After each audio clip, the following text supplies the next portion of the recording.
We're live. Assalamu alaikum. My name is Robert McCaw. I'm CAIR's National Government Affairs Director. That's the Council on American Islamic Relations.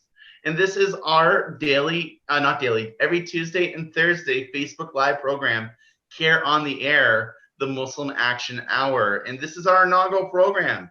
We used to have a daily program, COVID Conversations with CAIR, where we were looking at the Muslim community's response to the COVID crisis, but the civil rights struggle still goes on, and we've transitioned to a new format. It's going to be every Tuesdays and Thursdays at 3 p.m. Eastern Time. I'm really excited for today's program. I want you to join us for discussion on our Yemen campaign, Bring Them Home, and how we're working to repatriate more than 400 American citizens and legal permanent residents who are currently stranded in Yemen without flights due to the COVID-19 health crisis.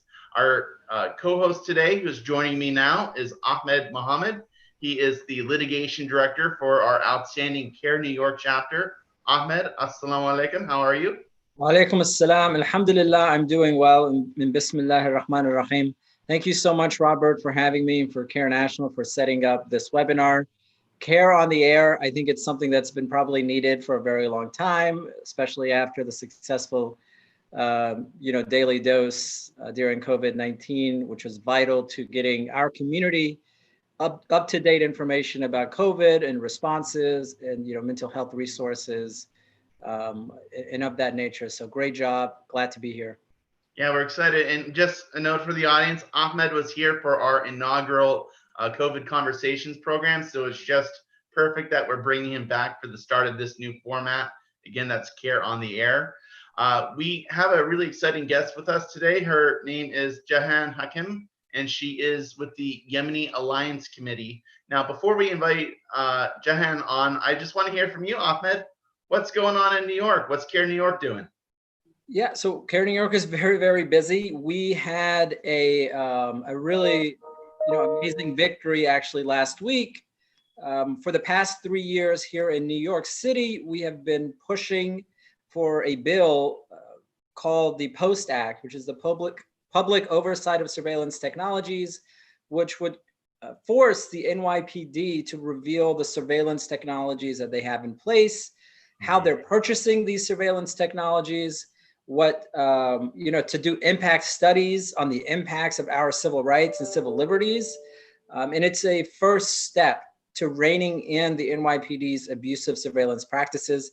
That bill was voted on last week, and it was passed by the city council in a veto-proof majority, and it's going to become law. So alhamdulillah, that's an amazing victory. That law was first introduced in 2017, and it has been a 3-year struggle with CAIR-NY and the ACLU, the Brennan Center, the EFF, and a whole host of other organizations just forming one amazing coalition. Other work that's kind of keeping us busy lately, in addition to repatriating Yemeni Americans, we have seen somewhat of an uptick in law enforcement visits to our community members around the city and in upstate New York. Surprisingly, we even saw our community members get visits from FBI, just random knocks on the door from FBI agents, while Governor Cuomo had a stay-at-home executive order in place, right? So there's a stay-at-home executive order, and nonetheless, we still had FBI agents knocking on doors, trying to visit individuals and harass them. So we're responding to those calls as well. And of course, a couple of weeks ago, there was a huge incident regarding the Buffalo Police Department where they assaulted and unlawfully arrested a Muslim American man who was protesting police brutality. And alhamdulillah, we're getting him the assistance that he needs, and we're representing him moving forward to make sure that justice is served in his situation as well. That's a lot on your plate. And just for our viewers, a reminder that if the FBI or other law enforcement knock on your door and they'd like a conversation, you can always have one, but have an attorney with you. So contact your local CAIR chapter, or if you don't have a CAIR chapter in your state, contact CAIR National and we can work with you. Yep, absolutely. And so That's a lot on your plate. And, I know you've been working a lot on this Yemen crisis where we're trying to get Americans back home. How many clients does CAIR New York have right now? So right now, we have approximately 160 clients that we're representing and advocating for, and in the process of trying to, secure their return to the United States. That's a lot of Americans trapped overseas. This is why CAIR's work is really important, and that's why we need to get the word out. And we want to get the word out, and that's why we have Jehan Hakim with the Yemeni Alliance Committee. She's on hold. If we could get our producer Ayan to get her in here. There we go. Assalamu alaikum. How are you? Alaikum assalam. Alhamdulillah. How is everyone? Alhamdulillah. I've been quarantined for 3 months with like 3 kids in my house, some in-laws. It's been a lot of fun, getting connected with family, balancing the work-life situation. But some unique memories are being built right now. And, as a civil rights community, just fighting for the rights of Americans, it's a mix of what can I do from home and, when do we need to get on the streets? So it's interesting times. Ahmed? I hear you. Great. Well, so please, tell us about yourself. Please tell us about the Yemeni-American Alliance. What are you working on right now? And then we can just jump into the whole Yemen campaign. Sure. The Yemeni Alliance Committee was formed around the Muslim ban, the first Muslim ban. So we're a team of Yemeni Americans who have been pushing back against anti-Yemeni policies, such as the ban, such as the war. And currently, we're hearing from a lot of Yemeni Americans that have been stuck abroad.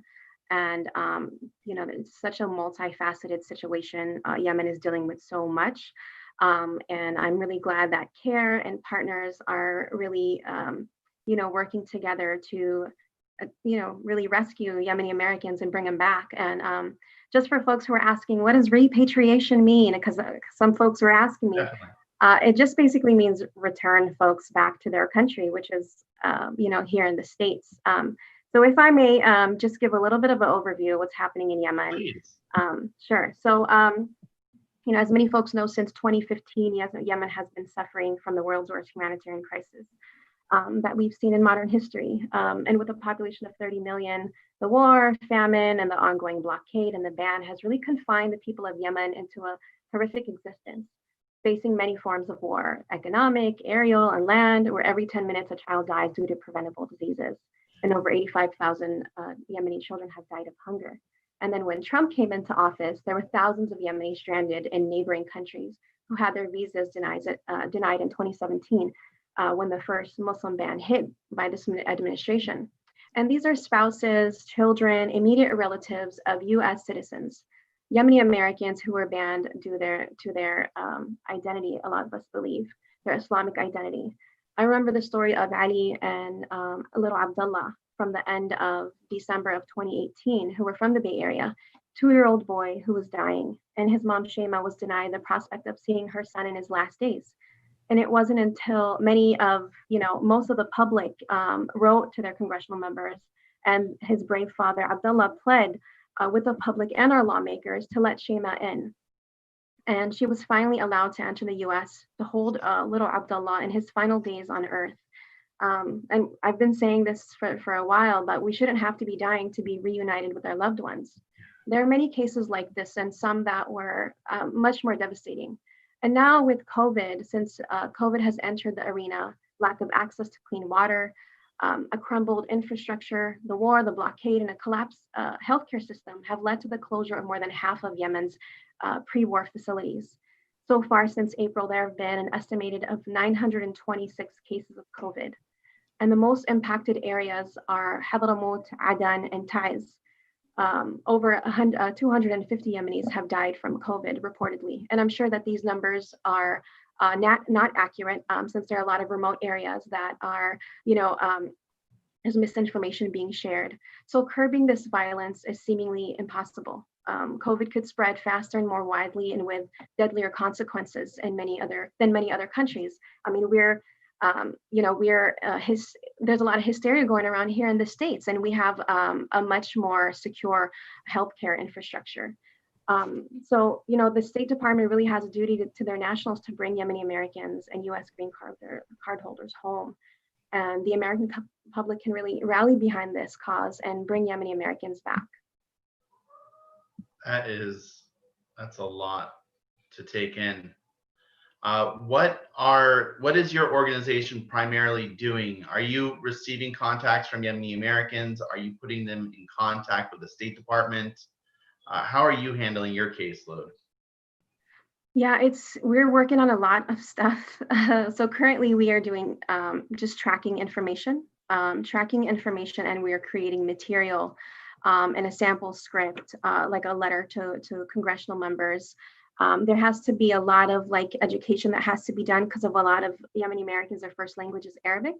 You know, a lot of education, disseminating of material into Arabic and English, and we're still kind of in the thick of it right now. We haven't been able to, you know, push any of this out yet. Now, I'm aware that the State Department is currently scheduling 2 flights on Yemeni Airlines from Aden to Jeddah in Saudi Arabia, and then that will come back to the United States at the Washington Dulles International Airport, IAD. And that's going to take place on June 28th and July 1st. I'm already hearing word that at least the June 28th flight is currently booked. What information are you getting from Yemeni Americans trapped in Yemen, stranded in Yemen? Are they aware about these flights? No, not yet, actually. You know, during this coordination with this call, we're still trying to figure out how much to share because there are a lot of Yemeni Americans that travel back and forth from Yemen to the US. And we're afraid that, I mean, it's a really restricted timeline of just maybe like a week or so that folks are able to leave. And then Aden is pretty far away actually from Sana'a and a lot of the other cities. So even the trek to Aden is going to be a lot financially, and if folks are suffering from health conditions, it's a really long trip. We're kind of waiting to see when and how is the best way to share this information without giving folks too much hope. Yeah, I think that this is going to be a long-term campaign, that 2 flights aren't going to do it. Ahmed? Yeah, you know, before we get to that, I want to say just to Sister Jehan that, you know, I'm a long distance admirer of the Yemeni Alliance Committee. And I just want to know what motivated you guys up in California to organize and create the organization? And what do you expect to kind of get out of, you know, having an advocacy group like the Yemeni Alliance Committee? Well, thank you. I appreciate you. And I've been a long time CAIR supporter, all chapters for the longest. I was part of the No Muslim Ban coalition back in 2017. So we came together because, as many know, there are pretty much no organization. There isn't an organization that represents the voices of Yemeni Americans, you know, where our voices are centered, where our stories are amplified. You know, there are quite a few allies and organizations doing a lot of great work, but we just found a really big gap in like nobody's doing this work. So the Yemeni Alliance Committee was born from those frustrations. Like we've been dealing with drone warfare since the Bush era. And then the war and then the ban, and it was just like we really have to come together to share the stories of those who have been voiceless for so long. Well, that's great. As a Yemeni American, thank you. I hope that your organization continues to grow and be impactful, and will, you know, continue to follow the work that you are doing. Robert, now back to your question. I apologize for the sidetrack. No, it's good. I think the question really was about what are we seeing and how, you know, how our clients are kind of responding to the flights. So I just want to be very clear with everyone that if you don't get a flight, if you don't get a seat in one of these 2 flights, if you're not connected with CAIR or a CAIR chapter like CAIR-New York or with the Yemeni Alliance Committee and you're watching this, the first step I would tell anybody is sign up for the Department of State's STEP program. When the State Department has an update, related to Yemen, if you're signed up for the STEP program and you register yourself on that program, you're going to get the update, an email, right? So that's number one. Number two, how are these flights working? Yes, we here in New York have almost 160 clients. We're not going to be able to bring all 160 back on these two flights. Nationwide, I believe CAIR right now has more than 500 clients that they're trying to assist. That's probably more than the 2 flights total that can be allotted. So we will continue working with the Department of State to make sure that they arrange as many flights as necessary to bring back every single Yemeni American, whether that's a US citizen, whether that's a green card holder, a legal permanent resident, or whether that's a diversity visa winner, into the United States so that they can be here with their family and their homes. Now, if you're trying to get on one of these 2 flights, this is really important for everybody to hear because we have gotten a lot of phone calls, a lot of emails of people trying to get around the instructions that the State Department has laid out, right? Number one, you have to fill out the State Department's form. It's both in Arabic and in English. It's 19 questions. It's a Google form sheet that they've created. That information does not go to our office. It doesn't go to any CAIR chapter or any organization. It goes directly to the State Department, and the embassy in Saudi Arabia is going to review that form. You need to wait at least 72 hours after that point until the State Department or the US Embassy in Saudi Arabia or the Saudi airline representative contacts you. Really important, they're going to contact you. You cannot contact them to attempt to book your flight, right? Once you've booked your flight with Saudi Airlines, then you can go to a Yemeni office, either in Aden or in Sana'a, the 2 main offices.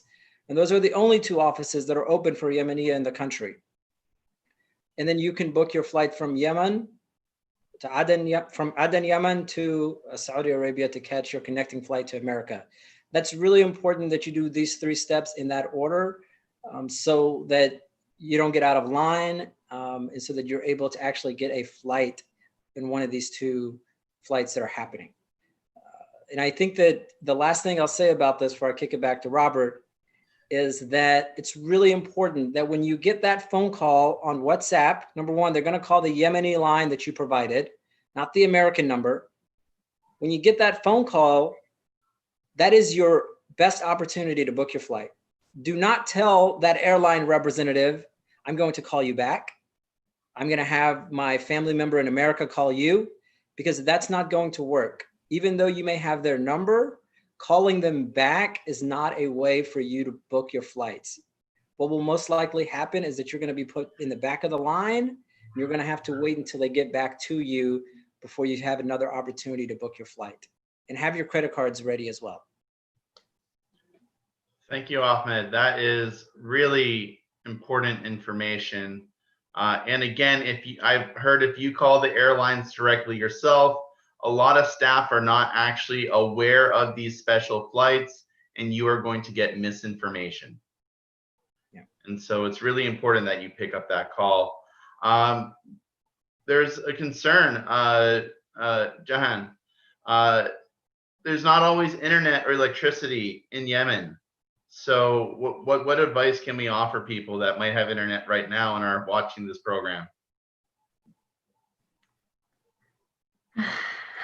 This is just an ongoing problem even before the war, but electricity and internet is not ongoing and as consistent as it is here.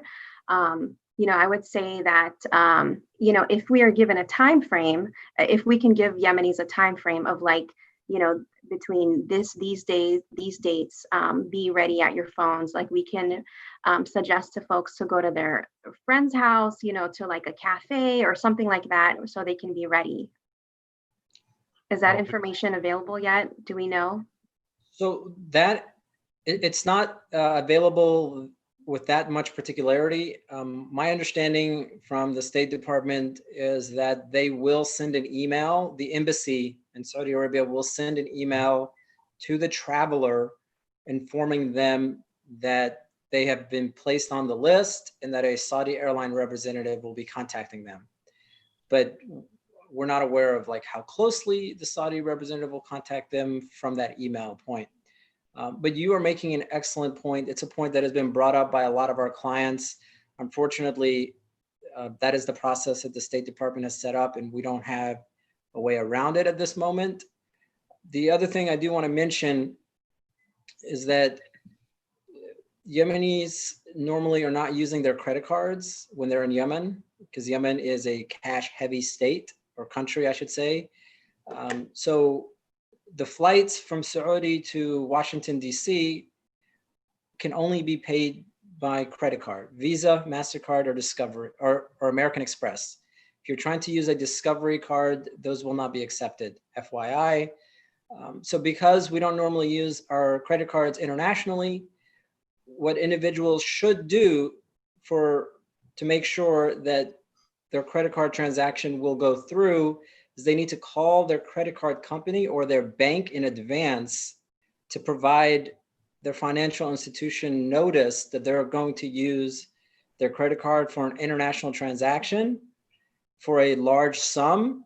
And they should know for how much they're going to be using that card as well, so that the transaction does not get declined and that you lose your seat on those flights.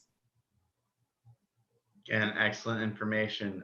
Just opening up to the both of you, quick question. I know most Americans or legal permanent residents in Yemen, their travel documents, passports are up to date. What happens for those whose documents have expired? They've been stuck in the country because of either conflict or because of lockdown right now, because of the COVID crisis. What advice are we giving to people whose travel documents need to be renewed or updated? Sister Jehan, did you want to take this? That's all you. I think from my understanding that there is no, there isn't a mechanism to really help support anything that's been expired or anything that needs to be, any status updates or anything like that. I think this, as far as I understand, that this is for those who are, valid passports. Ahmed, maybe if you know more. Yeah, no, you're absolutely correct. The State Department parameters are that these two flights will only be available to those who have valid travel documents. What we are doing for our clients that have expired passports or have a prolonged stay on a visa. So if you have a prolonged stay on a visa, you can still book your flight. You may run into questioning when you try to come back into the country at a Customs and Border Protection at the airport in Washington Dulles with CBP regarding whether you have maintained your permanent residency status as a green card holder. But your documents are still, they're unexpired at that point, right? Now, if you have an expired travel document like a passport, or you don't have any travel documents, we're trying to advocate, with our congressional representatives and our senators to pressure the State Department to make exceptions for those travelers. We don't believe we're going to be successful in doing that for any of our travelers on these first two flights, but we believe additional flights are going to be scheduled, and we're going to continue to advocate. I can tell you I don't make promises very often as an attorney, but I can make this promise that we're going to continue to fight for these individuals, no matter how long it takes, until they get back into the country. And just to give a quick example, we have some really sad cases of individuals who are stuck overseas. And obviously, none of these individuals, for the most part, are to blame for having expired documents. I mean, we have a mother who was pregnant, and because of gunfire and rocket fire above her, when she was in Sana'a 5 days ago, she went into labor and gave premature birth to her son, right? Her son was premature by about five to 6 weeks. She's a U.S. citizen. She has 2 U.S. citizen children with her. They're all pleading to come back into the United States. Unfortunately, the State Department's position is that, well, her 5-day-old child doesn't have a travel document, even though he's born to a U.S. mother. He's a U.S. citizen himself by birth. He's not going to be able to travel. That mother and the 2 children are not going to be able to travel either. There's no way a mother is going to leave her infant in Yemen when there's famine and war and the world's worst, humanitarian crisis, that's out there. And so we need the State Department to work with us. We know there is precedent. We're not asking for something that's never been done in the world. There is U.S. State Department precedent for allowing individuals under special circumstances back into the United States when they don't have valid travel documents, if they can prove that they belong to be here. And to that effect, I just point out that if the U.S. Embassy in Riyadh, if they tell the Yemen airport and the Yemeni Airlines and Saudi Airlines that, look, we're going to go to the airport in Saudi and we're going to issue them a passport when they land. If they can make those types of notes, if they can make those arrangements, when there's a political will, there's a political way. It doesn't always have to go by the bureaucratic system. Yeah. So, if I may just add really quickly, I don't mean to interrupt. Not to say that they're doing that right now, but that's what we are going to advocate for. Sorry, please continue, yes, sister. Yes, agreed. I agree. I think there are a lot of things that can be done, and this is not a really big ask. I just would urge Yemenis, if you are getting on that flight and there are some of your paperwork, maybe the dates are not in line, and then you are stopped by CBP once you do enter the States, please ask for a lawyer immediately. You do not, like all the attorneys from CAIR and other organizations say, you have the right to remain silent. Everything that is on your travel papers, everything is there with respect to when you came in and your name and everything like that. You can answer those things, but certain specifics, I would definitely recommend for folks to ask for an attorney, so you can prevent the risk of being potentially deported for something that is not deportable. Yep, that's excellent advice. Let me just also add that, unrelated to any interactions you may have with CBP, it's really important for everyone who's listening, and please share this with your communities, that you register your travel with an organization like CAIR, with the Yemeni Alliance Committee, with other organizations that are assisting Yemeni Americans come back. It's really important. We can't get you a plane ticket. That's something we tell everybody, but we need to know who's coming in and who's left, so that we can advocate with the State Department that we need more flights, right? So if you've contacted us already, continue to keep us updated on whether you're getting these flights or not, so that we know who's still left out there, who still needs our help, so that we can make sure that we're getting the assistance to the people that need it. I want to ask a question of Sister Jehan real quick, which is that we've had a couple of people who are in financial difficulty, who need financial assistance to purchase some of these flights. They're expensive. They're $1,500, especially for individuals who are stuck in Yemen for a prolonged period, who aren't expecting to be there for so long, who need to be in the United States, for income purposes, in addition to this is where they live. Has your organization seen that as well? And are you aware or able to share any type of resources for individuals who need financial assistance? Yeah, we have heard of a few cases that not only finances, but also, like I said, their health. And we were thinking about doing like a GoFundMe campaign. I think the reality is what we used to do as Yemenis who have family back home is send money through Western Union and MoneyGram. But unfortunately, over the last couple of years, Yemen has been blocked from being able to, receive money from their family members here. So it's so complicated on many different fronts, because even if we were able to fundraise, we would have to funnel it through an organization and not some of these other money transfer programs. But that's not to say that, we are definitely down to support. Maybe we can do something collaboratively where we can raise money for Yemenis who are in this situation, but just kind of throwing it out there that it's complicated. If there's a big donor out there watching right now, contact CAIR, contact the Yemeni-American Alliance. We're approaching the end of the program. I'd like to ask just both co-hosts Ahmed, guest Jehan, any final thoughts you'd like to add?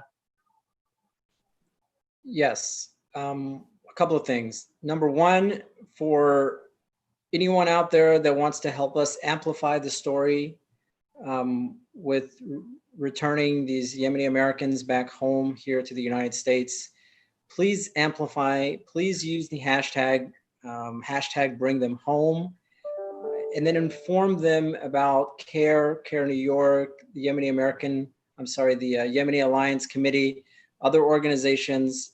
It's really important that you contact us and let us know that you're stranded abroad so that we can provide some assistance. How can you get in touch with us? So at CAIR New York, if you live in the state of New York, if you're in Yemen and you're trying to come back to New York, you need to contact the CAIR New York office. You can either email us at legal@ny.cair.com, or you can use our special form that we've created by typing in bit.ly/travel and then uppercase help. All right, so that's travel help, with the help being all in uppercase. That's going to take you to a Google form we've created.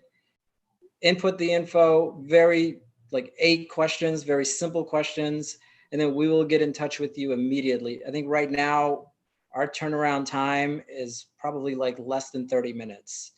And so we want to be there to provide you the information to assist you the best that we can, but you have to help us help you by letting us know that you are stranded abroad and want to come home.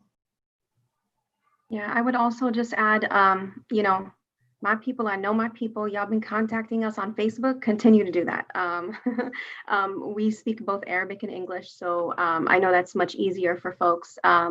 And I think another thing, because I know a lot of people feel powerless, but we are, you know, working with the community to see if we can do some virtual lobby visits to really put pressure on congressional representatives to also then put pressure on the Department of the State. So I think, you know, we are not without some power. Like we can, you know, raise awareness, of course, that is always the first step to raise awareness. But in addition to that, we can also pressure lawmakers that are essentially there to represent us, right? And to let them know, like, this is what's happening. And there are Americans that are stranded abroad.